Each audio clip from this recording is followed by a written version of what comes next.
Alright guys, welcome back. We are back out on Guntersville. This is where we'll be fishing most of the summer. Haven't been out here in a little bit. You know, life gets in the way, but we are back at it for the summer. A lot's changed since we were out here at the beginning of May, but a lot stayed the same as well. We're actually fishing pretty much the same part of the lake we were on back in May. Bass are starting to get into a summer pattern, and we are adapting to that.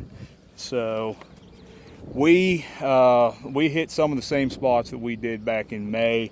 We're on a major creek arm here on Guntersville. Started following that creek arm back towards Main Lake. So fishing on Guntersville right now, you've got one of two options.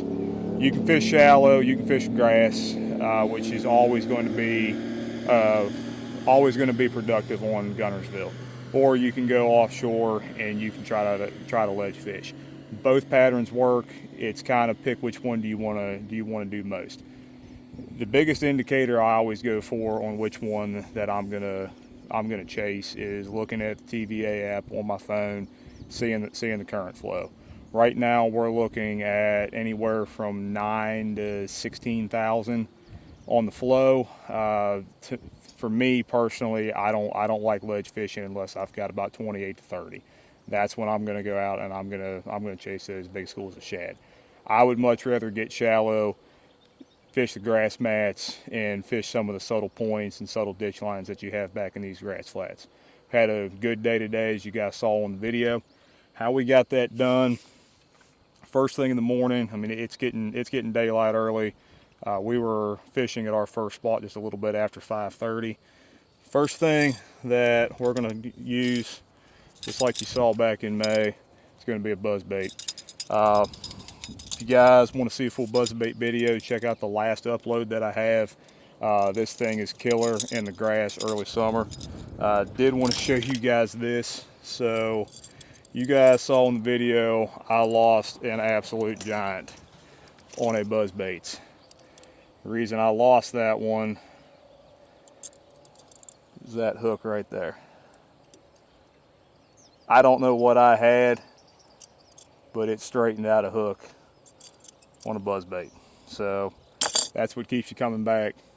The big ones that got away. So the other two ways that we got that done, we had some pretty good low-hanging skies earlier in the day. Obviously the sun's up right now. If we didn't have to get out of here, this would be perfect punching weather. So next bait that I went to after the buzzbait died off, it's gonna be a swim jig. You guys know the rod I throw on that. That's the ALX Zolo Toadface XL. Absolute best swim bait rod that I own, best one that I've thrown. Throwing dirty jigs, no jack swim baits, swim jigs, excuse me. I like to imitate a shad whenever I do this, shad or bluegill. Obviously I've got a shad pattern on right now. A lot of guys will throw a frog on the back, like a rubber frog on the back, or they'll throw a crawl, try to get the dual action with the fins. Not really my style, not what I like to do. I like to keep it more of a swim bait. This is what I'm going to use whenever I'm working the edge of the grass out to about 8 feet. If I've got bass scattered around, especially if I see shad, I like to run this parallel to my grass lines, work it through the grass. If you're unfamiliar with it, your bite's going to be very similar to that of a swim bait. My biggest tackle tip that I would give you on that is fish it like a swim bait, pull it through the grass. The bite's going to feel very similar, but don't let them eat it as long as you would with a swim bait. If you do that, they will not hold on to this as long, in my experience, as long as they will a swim bait. And then it's Guntersville. We're fishing grass. We're fishing grass match. You guys know what's coming next. The frog. Ran a couple different ones today. This is my go-to. This is my standard. This is chewed up and beat up, and it's caught a lot of bass. Nothing beats grass fishing with a frog. It's one of the most fun bites that you have.